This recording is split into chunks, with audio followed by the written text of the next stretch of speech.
ഷീജാവധം അധ്യായം 7 crime thriller.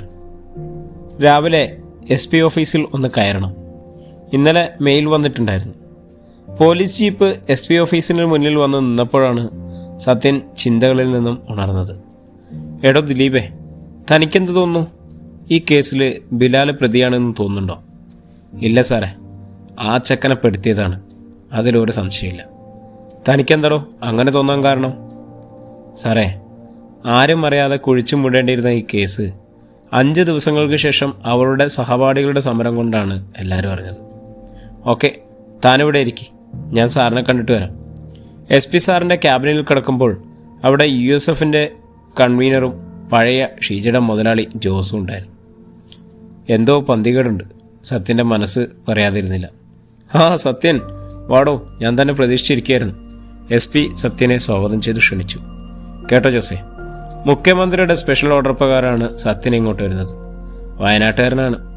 Sheeja case വല്ലാത്തൊരു വഴിയിൽ നിൽക്കുമ്പോഴാണ് ഇന്നലെയോടുകൂടി അതിനൊരു സമാധാനമായി. SP സത്യനെ നോക്കി അത് പറഞ്ഞപ്പോൾ ജോസ് വളരെ വിനയത്തോടെ സത്യനെ നോക്കി.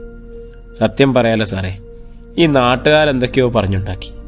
ആ കൊച്ചിൻ്റെ വയറ്റിൽ ജോസിൻ്റെ കുഞ്ഞുണ്ട് എന്നുവരെ ഈ കേസൊന്ന് തെളിഞ്ഞപ്പോൾ ഞാൻ മാതാവിന് ഒരു കൂടി മെഴുകുതിരി കത്തിച്ചു ഇന്നലെ തന്നെ. അങ്ങനെ ആർക്കും ആശ്വസിക്കാനായിട്ടില്ല സർ, അന്വേഷണം ബാക്കി നിൽക്കല്ലേ. അത് പറയാൻ വേണ്ടിയാണ് ഞാൻ തന്നെ വിളിപ്പിച്ചത്. താൻ ഇന്ന് തന്നെ മാനന്തവാടിക്ക് വണ്ടി ഇറക്കാം. ആ പയ്യൻ കുറ്റം സമ്മതിച്ച സ്ഥിതിക്ക് ഇനി ഇവിടുത്തെ ലോക്കൽ പോലീസ് നോക്കിക്കോളും. സാർ, അത് എന്താടോ സത്യൻ, ഉള്ള നേരം തൻ്റെ കുടുംബത്തിൻ്റെ ഒപ്പം നിൽക്കാൻ നോക്ക്. എന്നാൽ ശരി. സത്യൻ ഓഫീസിൽ നിന്നും ഇറങ്ങുമ്പോൾ മനസ്സ് ആകെ കലുഷിതമായിരുന്നു. ഷീജാവധത്തിൻ്റെ നിജസ്ഥിതി അറിയിക്കാൻ എത്തിയപ്പോൾ അദ്ദേഹത്തിൻ്റെ ഭാഗം ഇങ്ങനെയാണ്. മെയിൽ വന്നു കഴിഞ്ഞു, ഇനിയിവിടെ തനിക്ക് ഡ്യൂട്ടിയില്ല. ബിലാൽ എന്ന ചെറുപ്പക്കാരന് വിധിക്ക് വലിച്ചെറിഞ്ഞു കൊടുത്തുകൊണ്ട് രക്ഷപ്പെടാൻ മനസ്സനുവദിക്കാത്തതുപോലെ. ഫോൺ റിങ് ചെയ്തപ്പോൾ സത്യനൊന്ന് നോക്കി. ഐശ്വര്യാണ്. എടോ, എന്താ വിശേഷം? സാർ, അന്വേഷണ ടീമിൽ നിന്നും എന്നെ നീക്കി നോട്ടിഫിക്കേഷൻ വന്നിരുന്നു. ഇന്നു മുതൽ സ്റ്റേഷൻ ഡ്യൂട്ടിയാണ്. ഞാനിപ്പോൾ SP വിളിപ്പിച്ചിട്ട് വന്നതാണ് ഐശ്വര്യ. എനിക്ക് ഇനിയിവിടെ കേസില്ല, നാട്ടിലേക്ക് മടങ്ങാനാണ് തീരുമാനം. സാർ, അവനല്ല സാർ ഇത് ചെയ്തത്.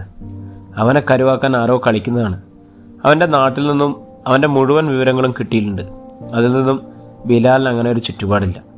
ആ മൃഗങ്ങളുമായി ബന്ധപ്പെടുകയുണ്ടായിരുന്നു എന്നാണ്. എന്നാൽ അതും തികച്ചും കള്ളതമാണ്. അവൻ്റേത് എന്ന രീതിയിൽ പ്രചരിക്കുന്ന ഒരു വീഡിയോ ക്ലിപ്പ് മാത്രമാണത്. അത് മാത്രമല്ല സർ, ഇതിലൊരു സുപ്രധാനമായ ഒന്നുകൂടിയുണ്ട്. എന്താണോ അത്? ഷീജയുടെ അച്ഛൻ്റെ മൊഴിയിൽ വളരെ വൈരുദ്ധ്യമുണ്ട്. അയാൾ ആ കുടുംബവുമായി വളരെയധികം പ്രശ്നത്തിൽ കഴിഞ്ഞിരുന്ന ഒരാളാണ്. എന്ത് ചെയ്യാൻ കഴിയണോ? ഇതിപ്പോൾ ഇങ്ങനെ സ്ഥിതിക്ക് നമുക്കെന്താ ചെയ്യാൻ കഴിയുക? സർ, എപ്പോഴാണ് വയനാട്ടിലേക്ക്? മടുത്തിടോ, സീരിയസ് സംതൃപ്തിയില്ലാത്ത ഒരു മടക്കം. എൻ്റെ യൂണിഫോം ചരിത്രത്തിൽ തന്നെ ആദ്യത്തെ അനുഭവമാണ്. സാർ മുഖ്യമന്ത്രിയുടെ സ്പെഷ്യൽ ഓർഡർ പ്രകാരം വന്നതല്ലേ, അപ്പോൾ ഒന്ന് റിക്വസ്റ്റ് ചെയ്ത് നോക്കിക്കൂടെ?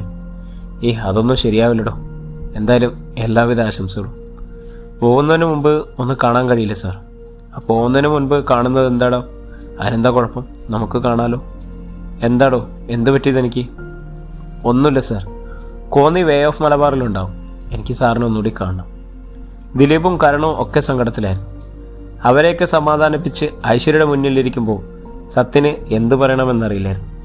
തനിക്കൊട്ടും ഉറപ്പില്ലാതെ ഒരു പാവത്തിൻ്റെ ജീവൻ തൂക്കുമരത്തിൽ എറിഞ്ഞു കൊടുത്തത് വെറും ഒരു കള്ളൻ.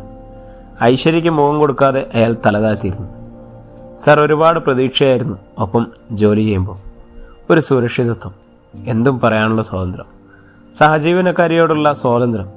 പലപ്പോഴും മാനസിക പീഡനവും ശാരീരിക പീഡനങ്ങളും ഏറ്റിട്ടുണ്ട് എൻ്റെ പോലീസ് ജീവിതത്തിൽ. പക്ഷേ നക്ഷത്രക്കൂടുതലുള്ള ഏമാന്മാരുടെ മാറിലേക്കുള്ള തുറച്ചുനോട്ടവും തക്കം കിട്ടിയാൽ ഞെരിച്ചമർത്തലും എത്രയോ അനുഭവിച്ചു. ആത്മാഭിമാനത്തോടെ സമാധാനമായി ജോലി ചെയ്തത് സാറിനൊപ്പമാണ്. എടോ, താനിങ്ങനെയൊന്നും പറയല്ലേ. ഒന്ന് റീഓപ്പൺ ചെയ്യാൻ എന്തെങ്കിലും വഴിയുണ്ടോ? ഈ കേസ് ഒന്ന് CMനെ കണ്ടാൽ നടക്കുമോ? എടോ, മന്ത്രിസഭയുടെ നിലനിൽപ്പിന് വേണ്ടിയാണ് ഈ കേസ് ഇങ്ങനെ ബൈൻഡ് ചെയ്യുന്നത്. അതിൻ്റെ ഇടയിൽ ഇത് നടക്കുമോ? സാറൊന്ന് ശ്രമിച്ചു നോക്ക്. സംസാരത്തിനിടയിൽ കൊണ്ടുവന്ന ചൂട് കോഫി ഊതിക്കുടിച്ചുകൊണ്ട് സത്യൻ ദൂരേക്ക് നോക്കിയിരുന്നു. ഞാൻ എന്തായാലും ഒന്ന് നാട്ടിൽ പോട്ടെ, രാഗിയും കുഞ്ഞിനെയൊക്കെ ഒന്ന് കാണാം. എല്ലാവരോടും യാത്ര പറഞ്ഞിറങ്ങുമ്പോൾ സത്യൻ്റെ മനസ്സ് ആകെ അസ്വസ്ഥത നിറഞ്ഞതായിരുന്നു. ഫോൺ കയ്യിലെടുത്ത് CMൻ്റെ PA രാജേഷേട്ടനെ വിളിക്കുമ്പോൾ എങ്ങനെ തുടങ്ങണം എന്ന ചിന്തയിലായിരുന്നു സത്യൻ. അപ്പുറത്തു നിന്നും രാജേഷേട്ടൻ്റെ ശബ്ദം കേൾക്കാം. എന്താ സാർ, എന്താണ് വിശേഷം? കുറേ വിശേഷങ്ങൾ നമ്മൾ അറിയുന്നുണ്ട് ഏട്ടാ. രാജേട്ടാ, എനിക്ക് നിങ്ങളൊന്ന് കാണണം. എന്താ വഴി? എന്തോടെ സത്യ? എന്താ കാര്യം?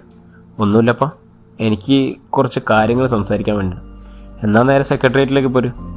മനസ്സിന് അല്പം സമാധാനം രാജേട്ടനോട് സംസാരിച്ച പിന്നെ CM-ലേക്കുള്ള വഴി എളുപ്പമാണ്. രാഗിയോട് തിരിച്ചു വരുന്ന കാര്യം പറഞ്ഞിരുന്നില്ല. പ്രതീക്ഷിക്കാതെ മുന്നിൽ കെട്ടപ്പോൾ അവളൊന്ന് ഞെട്ടി. അപ്പവും ആവേശത്തിലായിരുന്നു. എന്താ ഏട്ടാ, ഒന്നും പറയാതെ? ഒന്നുമില്ലടോ, ഒന്ന് തിരുവനന്തപുരം വരെ പോകണം. എന്തോ ഏട്ടൻ വല്ലാതെ മാറിയതുപോലെ. എന്താണ് ഏട്ടാ? രാഗി സത്യനോട് ചേർന്ന് നിന്നു. സത്യൻ്റെ മുഖം ഒന്ന് തലോടി.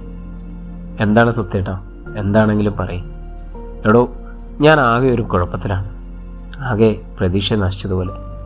ഒരിക്കലും ചെയ്യാൻ പാടില്ലാത്തൊരു തെറ്റാണ് ഇപ്പോൾ ചെയ്തിരിക്കുന്നത്. ഏട്ടാ, ഷീജ വധക്കേസ് വല്ലാത്തൊരു തലവേദനയാണെന്നറിയാം. പക്ഷേ ഏട്ടന് അന്വേഷണ ചുമതല ഇല്ലാത്തിടത്തോളം കാലം എന്തു ചെയ്യാൻ കഴിയും? അത് മാത്രമല്ല, ഇതൊരു സീരിയൽ കില്ലിംഗ് ആണെന്നല്ലേ ഏട്ടൻ പറഞ്ഞത്? അതേ രാഗി, എല്ലാത്തിനും പിറകിൽ ഒരാളാണ്. പക്ഷേ ആ ഒരാൾക്ക് എല്ലാം നിയന്ത്രിക്കാനുള്ള കഴിവുണ്ട്. ശരിക്കും ഏട്ടൻ പറഞ്ഞു കേൾക്കുമ്പോൾ ഈ ബിലാലിനെക്കുറിച്ച് ഓർക്കുമ്പോഴും ഒരു പാവമാണെന്ന് തോന്നുന്നുണ്ട്. പക്ഷേ ഏട്ടൻ ഇതുകൊണ്ട് മുന്നോട്ട് പോയാൽ അവർ ഏട്ടനെ ആക്രമിക്കാനും മടിക്കില്ല. ഏട്ടനെന്തെങ്കിലും പറ്റിയാൽ പിന്നെ ഞാനും മോനും. താനിങ്ങനെ ചിന്തിച്ച് കാട് കയറാതെ മാഷേ. രാഗി സത്യൻ്റെ നെഞ്ചിലേക്ക് ചേർന്ന് കിടന്നു. ഏട്ടാ, എന്താടി പെണ്ണെ? ആരോരും കേൾക്കാനില്ലാത്ത ഒരാളായിരുന്നില്ലേ ഞാൻ? ഒരു ശ്മശാനത്തിൽ ഗുണ്ടകളെ പേടിച്ച് ഒറ്റയ്ക്ക് പതുങ്ങിയിരുന്ന ഒരു പെണ്ണിനെ അന്ന് ഒരു പൊടിമീശക്കാരൻ ആരും കാണാതെ ചേർത്ത് പിടിച്ചത് ഓർക്കുന്നുണ്ടോ? എല്ലാം ഇന്നലെ കഴിഞ്ഞതുപോലെ എൻ്റെ മനസ്സിലുണ്ട്.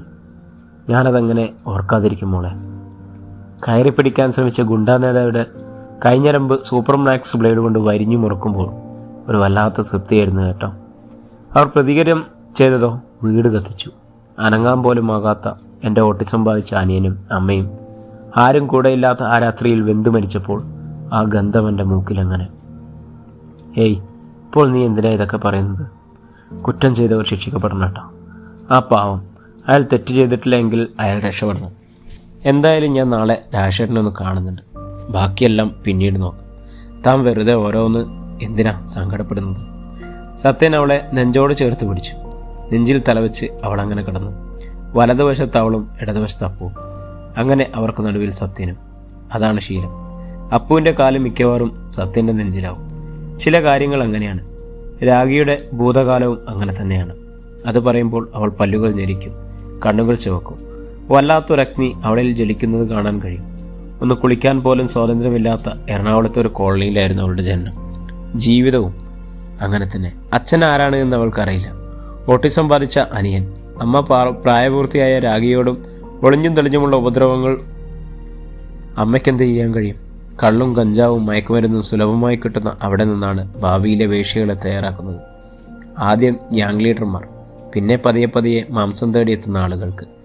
ആ രുചിയും തേടിയാവണം ആ ഗ്യാങ്ങും അവളെ തേടിയെത്തിയത്. പക്ഷേ സ്വയം രക്ഷയ്ക്ക് എപ്പോഴും ഒരു ബ്ലേഡ് കൊണ്ടു നടക്കുന്ന അവൾ ഗുണ്ടകളിൽ ഒരുത്തനെ കീറി എറിഞ്ഞതോടെ കൂടെ ഉണ്ടായിരുന്നവർ ചിതറിയോടി. പക്ഷേ ഒരു പീറപ്പെണ്ണിനോട് തോറ്റുകൊടുക്കാൻ മാത്രം അവർ ഒരുക്കമായിരുന്നില്ല. പേടിച്ചു വിറച്ച അവൾ ഓടി ഒളിച്ചത് വീടിനടുത്തുള്ള പ്രേതഭൂമിയിൽ. പക്ഷേ അന്ന് രാത്രി. പ്രിയപ്പെട്ടവരെ, ഈ അധ്യായം ഇവിടെ തുടരുകയാണ്.